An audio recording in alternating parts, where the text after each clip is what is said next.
오늘 요한복음을 마치는 시간입니다.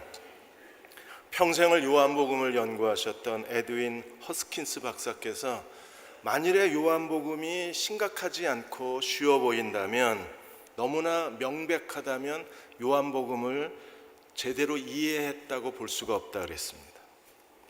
요한복음은 쉽지만 굉장히 어려운 책입니다. 저희가 지난 42주 동안에 요한복음 말씀을 같이 나누었는데 이제 마지막 시간이 되니까 너무 아쉬움이 큽니다.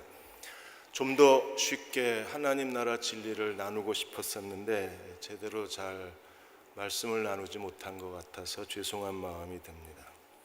요한복음은 어린아이도 읽고 깨달을 수 있고, 그리고 신학자들이 진지하게 온 생애를 바쳐서 인생 전부를 쏟아서 연구해도 그 끝이 보이지 않는 서신이 요한복음입니다. 요한복음의 마지막 이야기가 베드로입니다. 그래서 하나님께서 다시 업으로 돌아가 버린 베드로와 제자들, 그들은 충격이 컸습니다. 왜냐하면 자기 인생에 예수님을 자기가 버렸다는 사실에 너무 커다란 수치심을 느껴야 했고, 베드로는 예수님을 3번씩 모른다고 부인하고 저주한 것에 대해서 그는 가장 큰 실망과 좌절감이 느꼈을 거예요. 누구보다도 가장 실망한 사람, 자기 자신에 대해서 실망한 사람이 있었다면 베드로였을 겁니다. 우리도 살다가 어느 인생에 자기 수치감 때문에, 인생의 패배감 때문에, 스스로 자기 자신의 무능함 때문에 가던 길을 멈추고 싶을 때가 많이 있습니다. 베드로는 모든 걸 포기하고 다시 업으로 되돌아가 버렸습니다. 제자들도 자기 자신이 부끄러워서 예수님이 부활하셨음에도 불구하고 부활하신 예수님의 얼굴을 똑바로 쳐다볼 수가 없는 거예요. 그래서 그들도 다시 업으로 되돌아가 버렸습니다. 하나님은 어떻게 하셨나요? 다시 갈릴리까지 예수님은 찾아가셔서 다시 어부가 돼버린 제자들을 다시 사명의 자리로 되돌리신 분이셨습니다. 하나님이 사람을 쓰시는 아주 중요한 하나님 나라의 2가지 법칙이 있습니다. 하나가 지난주에 우리가 함께 나누었던 실패의 축적의 법칙입니다. 하나님의 연단과 실패가 많이 쌓일수록 그는 하나님이 쓰실 수 있는 하나님의 사람이 될 수 있어요.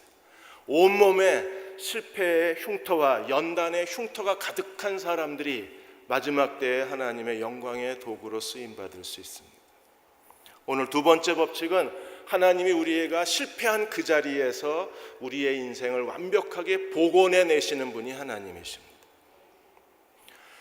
영화로도 만들어진 소설 냉정과 열정 사이에 그 남자 주인공 이름이 준셰이입니다. 이 준셰이의 직업이 미술 복원가입니다.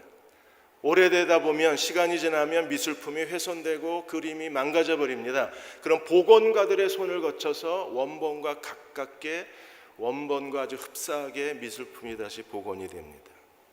주인공 준셰이가 그 미술 복원가에 대해서 이렇게 얘기합니다. 복원사는 죽어가는 걸 되살리고 그리고 잃어버린 시간을 되돌리는 사람이다. 그래서 미술 복원사는 시간 배달부라고 해석을 했어요. 왜냐하면 과거에 그린 미술품을 현재에 수정하고 보완해서 미래의 사람들에게 보여주기 때문에 복원사는 시간 배달부라고 해석을 했습니다.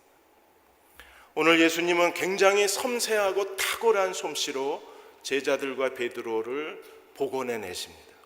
오늘 15절에 보시면 그들이 조밥 먹은 후에 예수께서 시몬 베드로에게 이르시되 요한의 아들 시몬아, 요한의 아들 시몬아. 베드로라고 부르지 않으시고 예수님이 지금 시몬이라고 부르고 계세요. 이미 시몬을 베드로라고 이름을 고쳐주셨던 예수님이 지금 이 자리에서는 다시 시몬이라고 부르십니다. 왜 시몬이라고 부르셨을까요? 예수께서는 지금 베드로와 더불어서 사람과 사람, 마음과 마음의 대화를 하기를 원하시는 거예요. 만일에 제가 큰 실수를 했는데 예수님이 저한테 오셔서 야 조목사야, 그러면 직업적인 대화입니다. 그런데 경호야 이러면 마음의 대화를 원하시는 거예요. 주님은 베드로에게 시몬이라고 부르면서 가장 친밀한 손을 내미시고 그리고 마음의 대화에 손을 내미신 거예요. 예수께서 요한의 아들 시몬아, 내가 이 사람들보다 나를 더 사랑하느냐? 주님은 이미 베드로가 얼마나 자만심이 강했던 사람인가를 기억하고 계셨어요. 베드로가 뭐라고 그랬습니까? 마태복음 26장 33절 35절에 보시면 베드로가 대답하여 이르되 모두 줄을 버릴지라도, 다 줄을 버릴지라도 나는 버리지 않겠습니다. 어떻게 해요? 결코 버리지 않겠습니다. 이 사람들 믿지 마십시오. 이 사람들 아무것도 아닌 사람들입니다. 나만 믿으십시오. 나는 결코 주님 버리지 않겠습니다. 이 사람들은 다 버려도 그럴 만한 사람들이지만 나는 아닙니다. 나는 버리지 않겠습니다. 그래서 예수님 뭐라고 그러셨나요? 내가 진실로 내게 이르노니 오늘 밤 다 굴기 전에 네가 3번 나를 부인하리라. 베드로가 얼마나 당황하고 베드로가 얼마나 억울했겠어요. 베드로가 이렇게 말합니다. 내가 주와 함께 죽을지언정 주를 부인하지는 않겠습니다. 차라리 죽지 예수님을 부인하지는 않겠습니다. 그러자 제자들이 다 똑같이 우리가 주님을 부인하지 않겠습니다. 그러나 어떤 일이 벌어졌나요? 제자들은 다 예수님을 버리고 도망치고 베드로는 예수님을 모른다고 계집종 여자아이 앞에서 3번이나 부인하고 저주할 수밖에 없었습니다. 주님은 그 베드로의 그 자만심에 가득 찼던 말을 기억하고 계신 거예요. 다 버려도 나는. 그래서 주님은 똑같은 말로 베드로에게 질문하고 계신 겁니다. 네가 이 사람들보다 나를 더 사랑하느냐? 베드로는 이제 깨달았습니다. 자기가 할 수 있는 일과 할 수 없는 일이 있다는 걸 철저하게 깨달았을 거예요. 그의 자아가 완전히 다 부셔져 버렸습니다. 주님은 베드로에게 네가 나를 더 사랑하느냐고 질문하셨어요. 그러자 베드로가 뭐라고 대답을 했습니까? 내가 주님을 사랑하는 줄 주님이 아시나이다. 예수께서는 네가 나를 아가파오 하느냐, 신적인 사랑, 영원한 사랑, 변하지 않는 사랑으로 나를 사랑하느냐고 질문했을 때 베드로는 아가파오 하느냐고 질문을 했는데 베드로는 필레오 합니다라고 대답을 했습니다. 베드로는 이제 자신이 없어졌어요. 자기 자신을 믿을 수가 없는 겁니다. 자신을 신뢰할 수가 없게 된 거예요. 그래서 그는 예수님께 대답하기를 나는 예수님을 필레오, 사람과 사람 사이의 우정, 내 곁에 있는 사람들에 대한 신뢰 정도, 그 정도밖에는 주님을 사랑하지 못하는 사람이라고 자신을 고백하는 겁니다. 저는 예수님이 너 왜 나를 부인했느냐고 질문하지 않으신 거에 대해서, 그리고 내가 너를 부인할 거라고 얘기하지 않았느냐, 그리고 베드로의 행실에 대해서, 결과에 대해서 책망하지 않으시고 주님이 베드로에게 질문하신 것은 내가 아직도 나는 사랑하지. 베드로는 이미 실패했습니다. 이미 그는 넘어져 버렸어요. 그런 베드로를 붙잡고 주님께서 왜? 라고 질문하신 게 아니라 예수님을 부인한 건 부인한 겁니다. 이미 지나간 일입니다.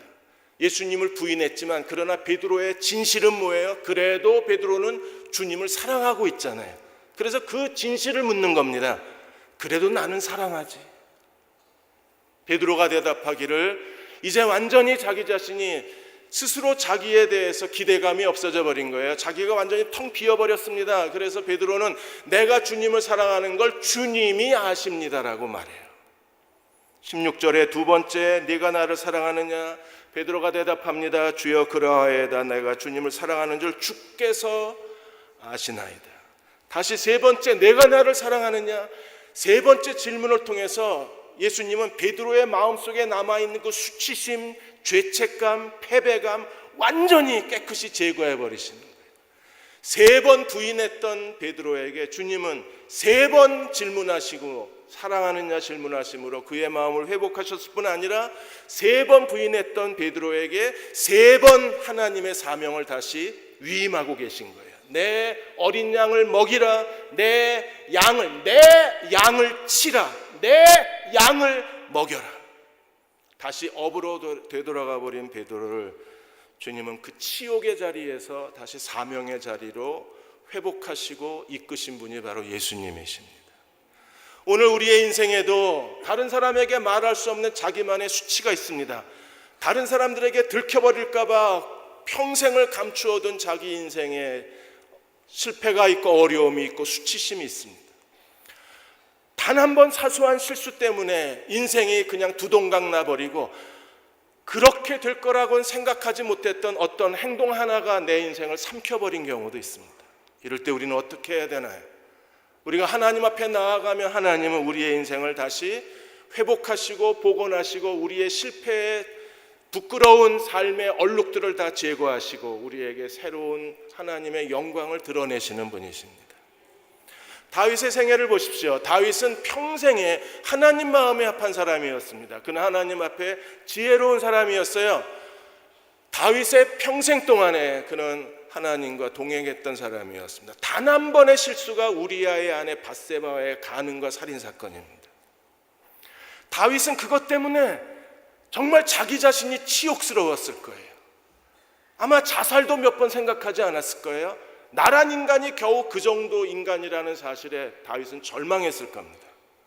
내가 왜 이런 실수를 했나 스스로 자기 자신이 한탄스러웠을 거예요.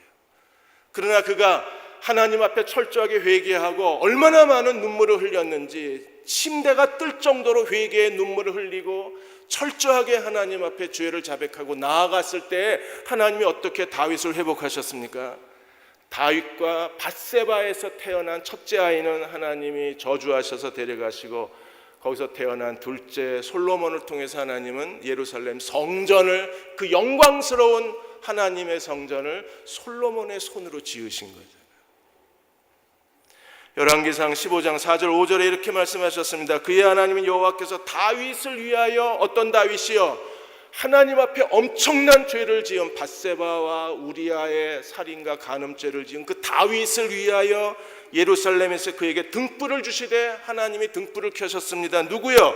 그 아들을 세워 뒤를 잇게 하사 예루살렘을 견고하게 하셨으니 솔로몬을 세우셔서 하나님 예루살렘 하나님의 성전을 짓게 하셨습니다.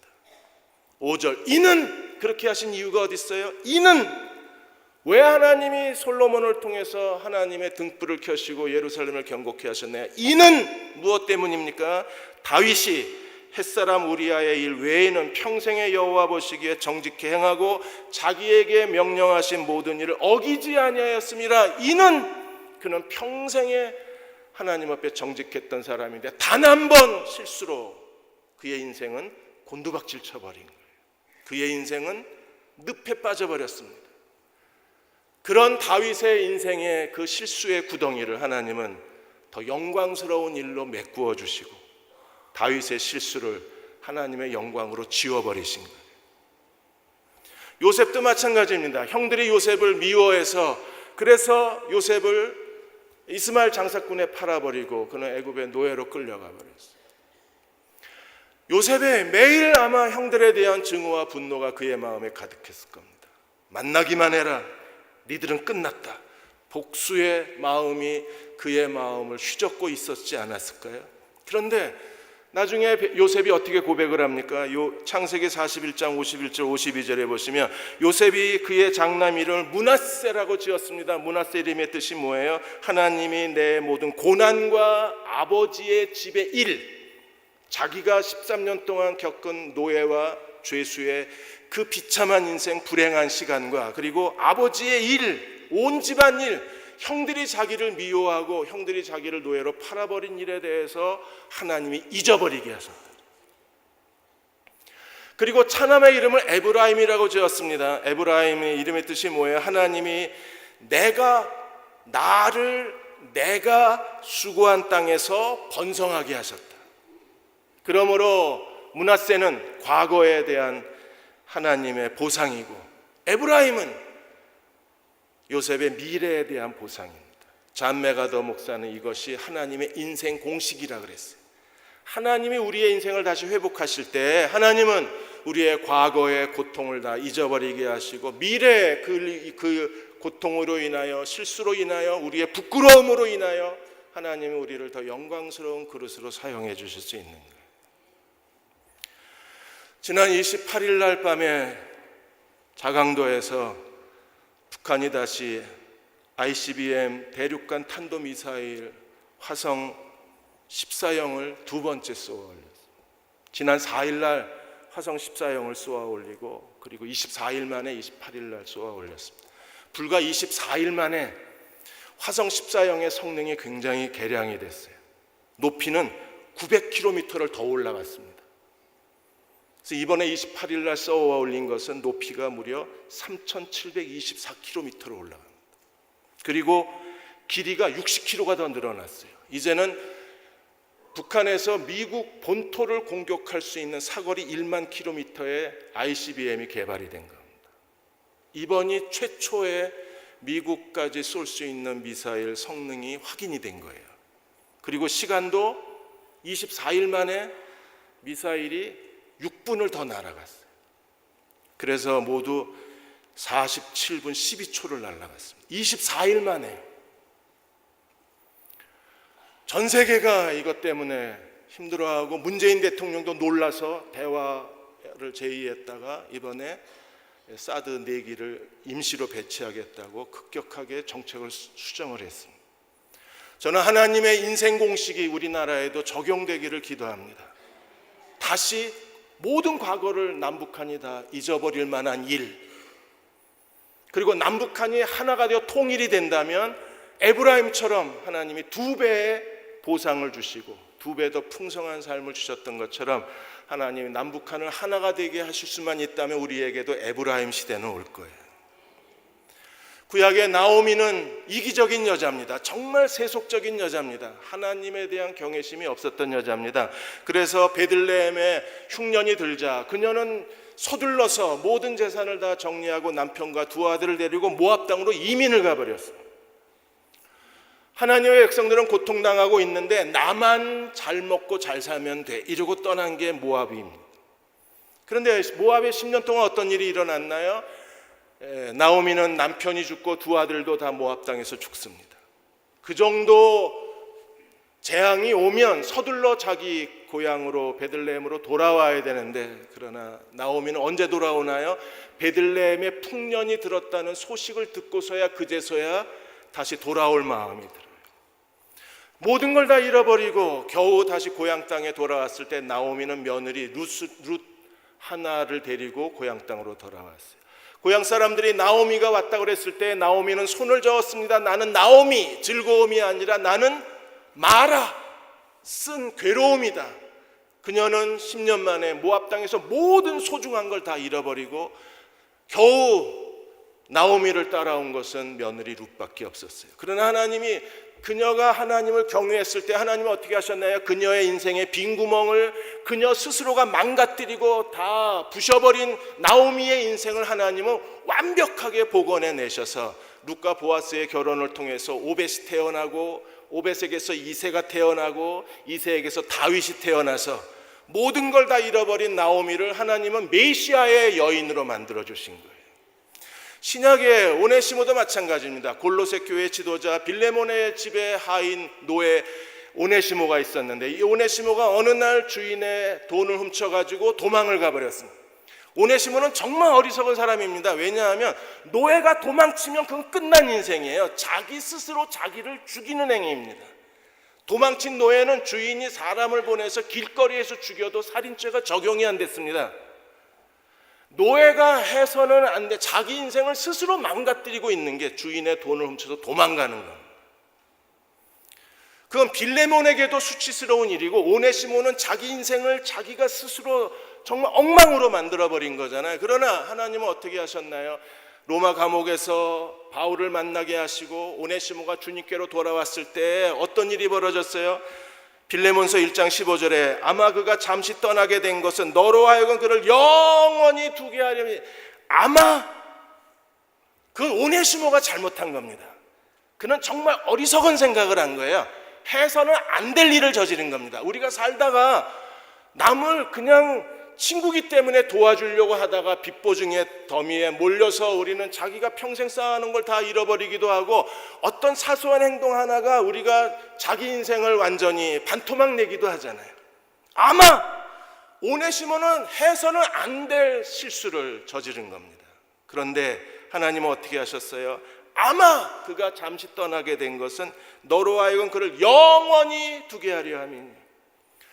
오네시모는 하나님의 구원받은 가족이 되어서 바울과 빌레몬 곁으로 돌아왔습니다. 그리고 바울이 오네시모를 감옥에서 훈련해서 복음 전도자로, 그리고 바울의 심장 같은 사람으로 변신이 일어난 거예요.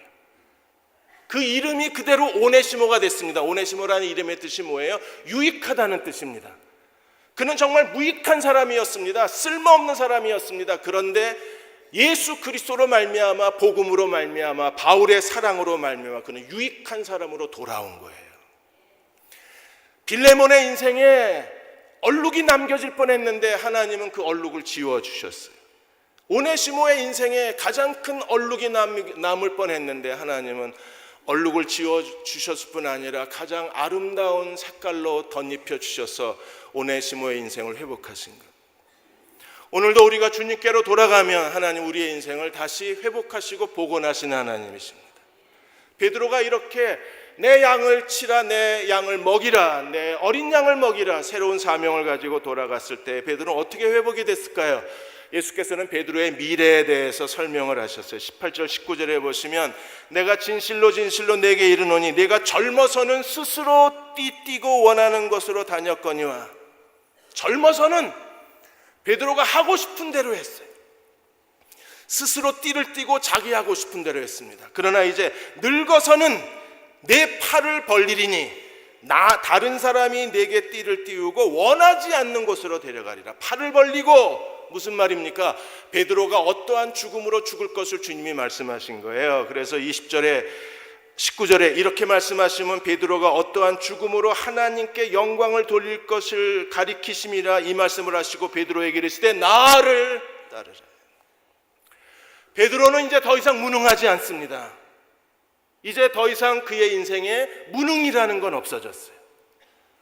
베드로는 정말 무능한 사람이었습니다. 어떤 일에 무능했나요? 그는 예수께 자기가 주님을 위해서 죽고 싶다고, 죽을 수 있다고 말했지만 무능한 사람이었어요. 요한복음 13장 36절 37절에 이렇게 말합니다. 시몬 베드로가 이르되 주여 어디로 가시나이까? 예수께서 대답하시되 내가 가는 곳에 내가 지금은 따라올 수 없으나 후에는 따라오리라. 지금은 예수님을 모른다고 3번 부인하고 저주해버렸습니다. 그러나 이제 그의 실패의 자리에서 다시 회복이 됐을 때 이제는 그는 주님을 따라갈 수 있어요. 베드로가 37절에 주여 어디로 가시나이까?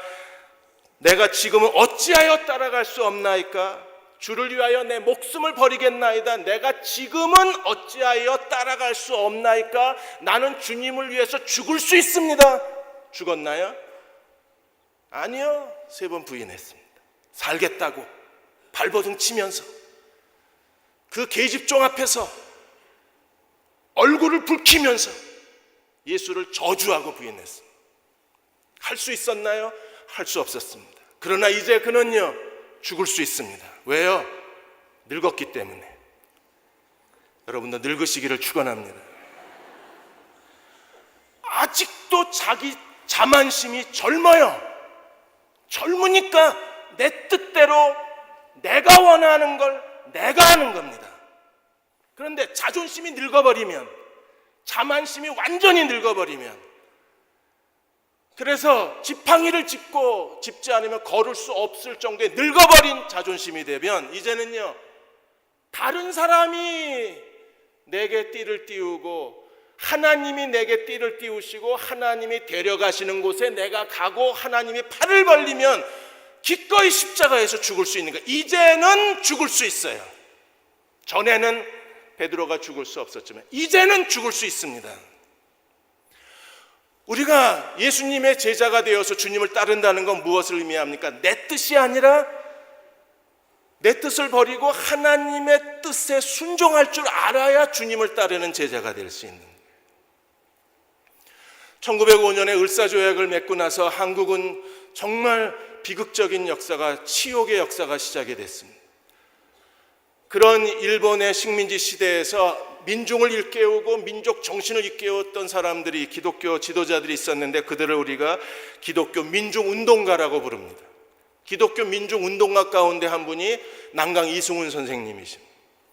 그분은 자기가 사업을 통해서 번 돈을 가지고 다 쏟아부어서 1907년에 오산학교를 세우고 오산학교를 통해서 민족의 지도자를 키워내신 분이십니다.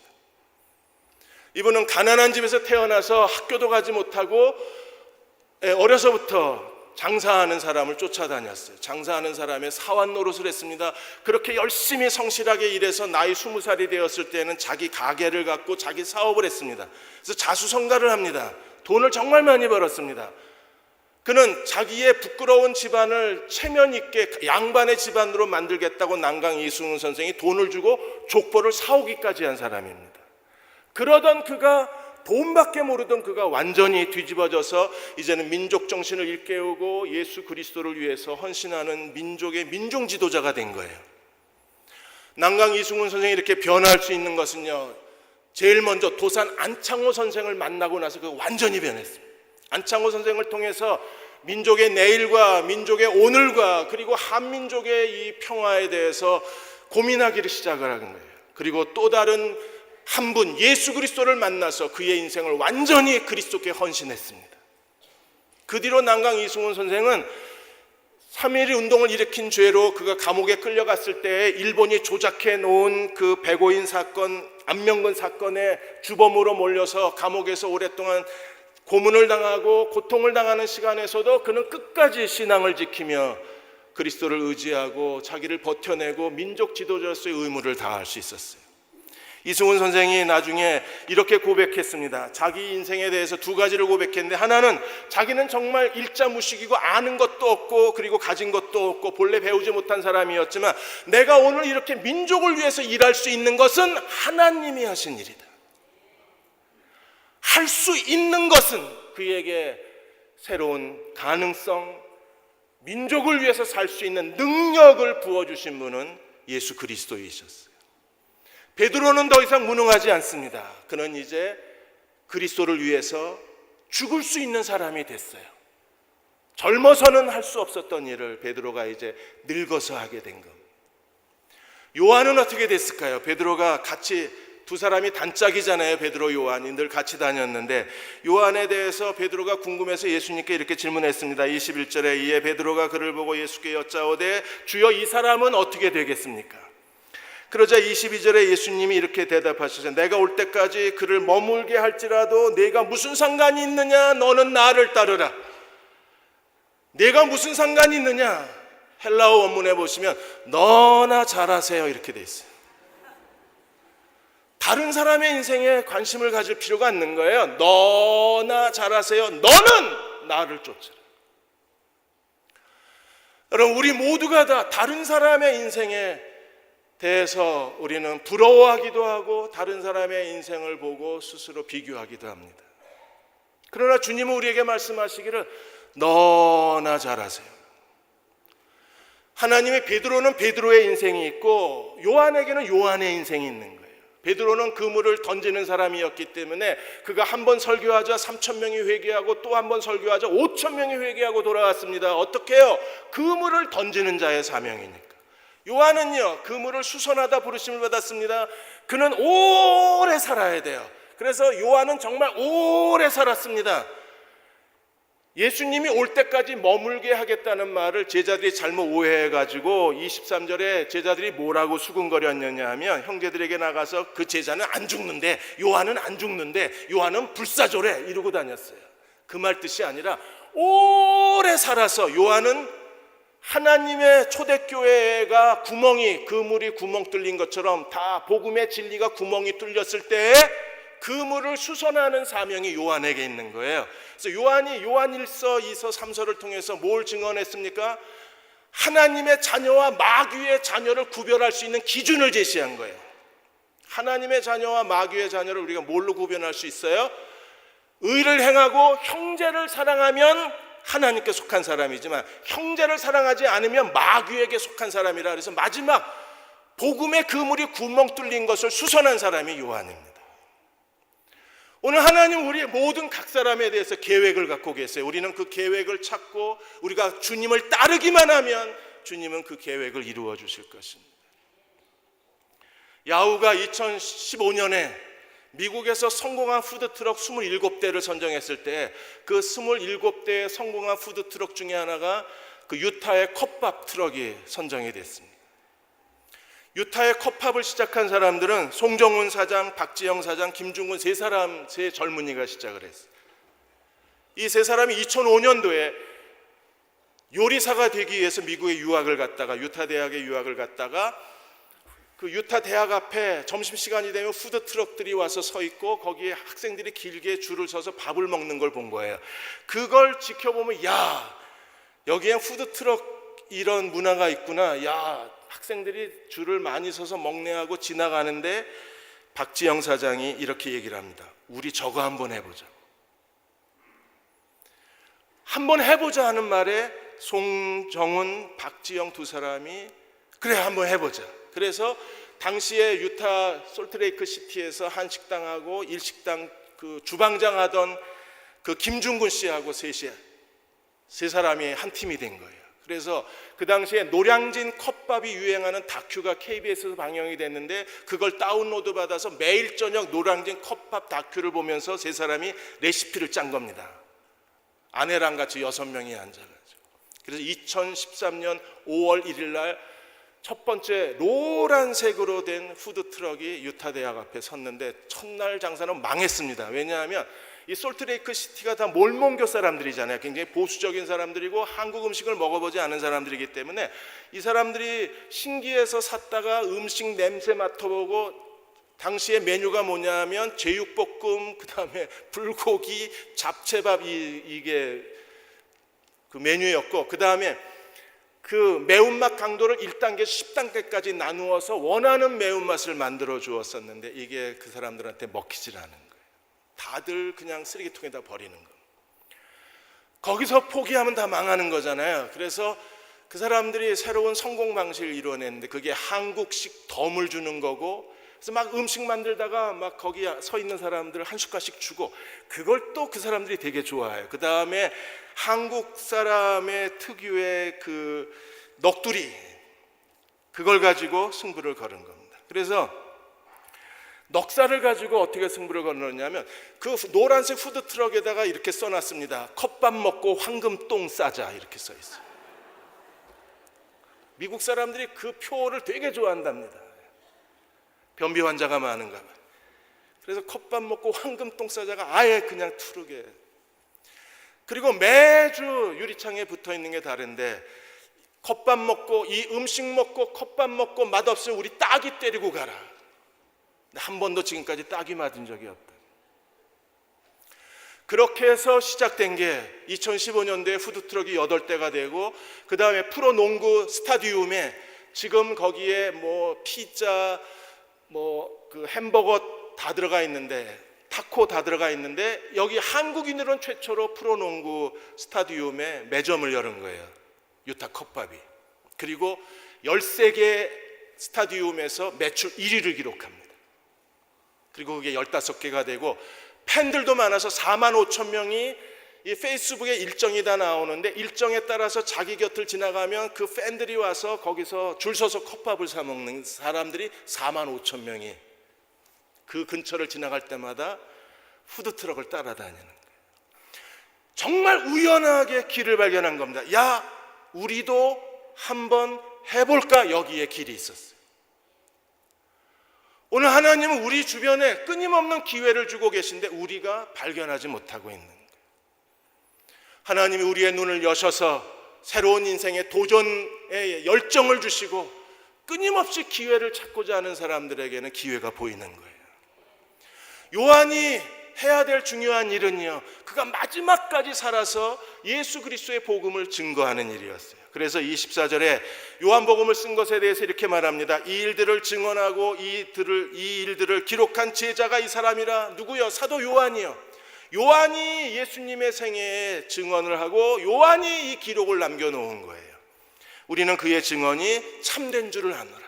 이 세상에 그리스도의 증언에 대한 증언은 요한만 쓴 게 아닙니다. 25절에 보시면 예수께서 행하신 일이 이외에도 많으니 만일 낱낱이 기록된다면 세상이라도 이 기록된 책을 두기에 부족할지라.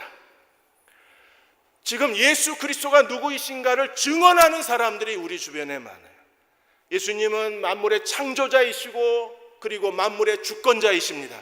그분이 십자가에 죽으시고 부활하심으로 말미암아 하나님께로 나아가는 구원의 길을 열어놓으셨어요. 그리고 전 세계에 지금도 교회와 선교사들을 통해서 하나님께서는요, 전 세계에서 추수할 일꾼들을 통하여 하나님의 구원의 역사를 베풀고 계시고 각 사람의 개인의 삶을 통해서 예수 그리스도를 증언하게 하시는 것이 하나님의 부르심입니다. 우리가 주님을 따르는 사람들이 되려면, 주님을 따르는 사람이라면 우리는 그리스도가 어떤 분이신가를 증언해야 합니다. 저는 대형교회에 와서 정말 많은 장례식을 치릅니다. 가능한 발인 예배는 제가 드리려고 애를 많이 했습니다. 장례 예배 드릴 때마다 늘 제 가슴을 짓누르는 질문이 하나 있습니다. 만일에 내가 죽은 다음에 사람들이 내 장례식에 와서 저를 쳐다보고 그 사진을 쳐다보고 조경호에 대해서 뭐라고 증언을 할까? 장례식에 갈 때마다 두려운 마음이 들고 장례식에 갈 때마다 마음에 실망과 좌절감이 드는 거예요. 여러분의 인생을 보고 사람들은 여러분의 인생을 어떻게 평가할까요? 여러분은 자신의 삶을 통해서 하나님이 누구이신가를 어떻게 증언하고 계신가요? 5만 번의 기도 응답을 받았던 조지 물러는 21살에 회심을 합니다. 그가 회심하고 나서 아버지께 루터 대 신학교를 다녔으니까 그가 선교사가 되겠다고 아버지에게 얘기를 하자 아버지가 불같이 화를 내면서 조지 물러에 대한 모든 재정 지원을 중단해 버렸습니다. 갑자기 재정 지원이 중단하자 당장 먹을 게 없고 잠잘 데도 없고 공부를 할 수가 없는 거예요. 이래저래 직업을 얻으려고 노력해봤지만 쉽지가 않았습니다. 그래서 조지 물러가 처음으로 하나님 앞에 이 문제를 놓고 기도하기로 결정을 합니다. 처음에는 하나님 앞에 먹는 거, 잠자는 거, 돈 때문에 기도하는 게 유치하게 느껴졌지만 그러나 지금은 달리 방법이 없기 때문에 그가 무릎을 꿇고 하나님 앞에 하나님 돈 주세요라고 기도했습니다. 기도하면서 자기 마음에 유치한 생각이 들었어요. 그런데 30분도 못 돼서 교수가 자기를 불렀습니다. 교수방에 들어갔더니 교수가 말하기를 야 좋은 알바 하나 들어왔는데 네가 했으면 좋겠다. 어떤 알바인데요? 보수도 다른 알바보다 더 많고 무엇보다 무료 숙식을 제공하는 알바였었어요. 30분도 안 돼서 하나님이 기도를 응답하신 겁니다.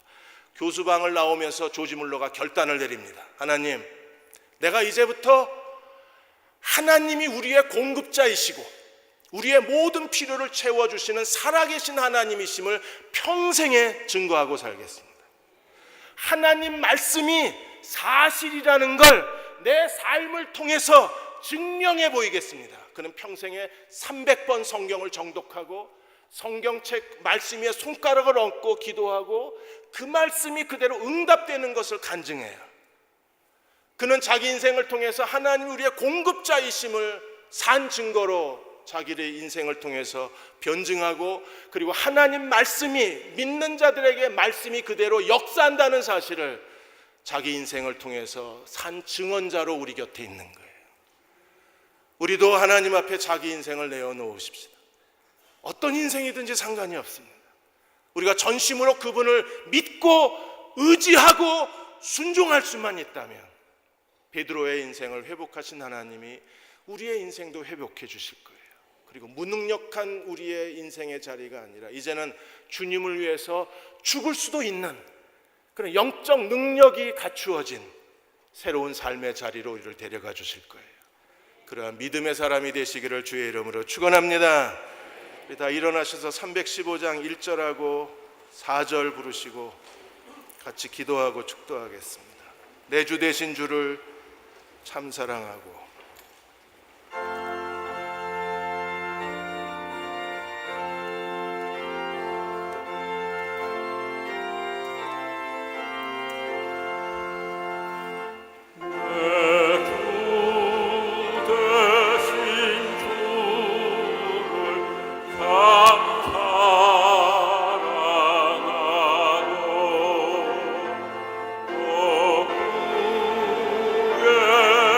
내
기도하겠습니다.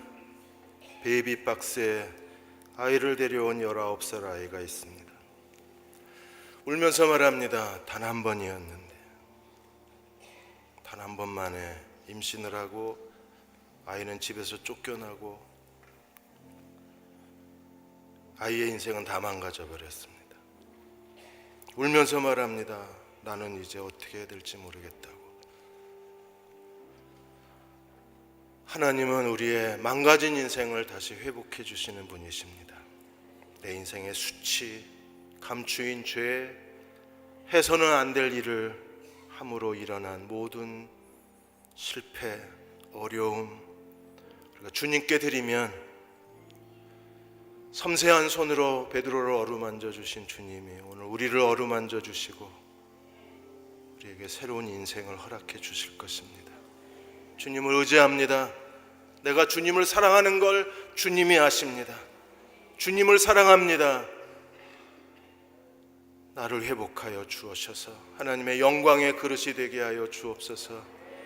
주님을 끝까지 따르는 자로 살게 하여 주옵소서. 우리 잠시만 함께 통성으로 기도하겠습니다. 아버지 하나님, 저희에게 찾아오셔서 말씀하여 주옵소서.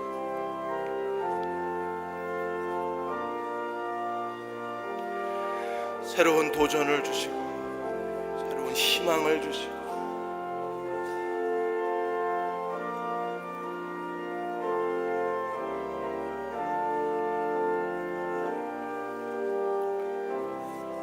사명의 자리로 내어보내어 주시기 원합니다.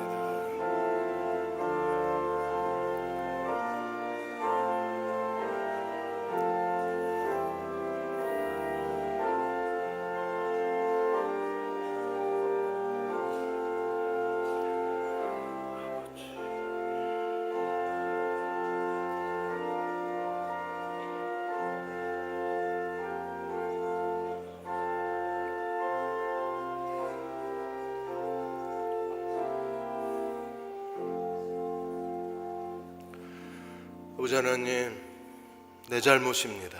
내가 실수해서 내 인생에 지워지지 않는 얼룩을 남겨놓고 깊게 패인 흔적을 남겨놓았습니다. 그럴지라도 주님을 의지합니다. 주님, 회복시켜 주시고 단 한 번의 실수였는데, 단 한 번의 잘못이었는데 이렇게 내 인생이 곤두박질 치지 않도록 하나님 다시 나를 반석 위에 세워주시고 더 이상 무능하게 살지 않게 해주시고 주님을 위하여 죽을 수 있는 자리까지 나를 데려가 주옵소서. 젊어서는 내 마음대로 하다가 이 꼴이 되어버렸습니다. 늙어서는 이제는 하나님 뜻대로만 살겠습니다. 내게 가르쳐 주시고 무엇을 어떻게 하라고 지시해 주시고 어떻게 살아야 되는지 깨닫게 해 주시고 애쓰는 우리를 하나님 붙잡아 주셔서 하나님의 영광의 도구가 되게 하여 주옵소서. 지금 우리를 죄에서 구원하신 우리 주 예수 그리스도의 은혜와 하나님 아버지의 그 크신 사랑하심과 성령의 위로하시고 도우신 은혜가 7월의 마지막 주일 예배 드리고 돌아가는 모든 교우와 가정과 사랑하는 아들, 딸들과 사랑하는 고등부 학생들과 그리고 부속교회 모든 아이들과 그리고 우리의 간절한 기도 위에 이 민족과 이 땅의 교회 위에 지금부터 영원히 함께 하시기를 간절히 축원하옵나이다. 아멘.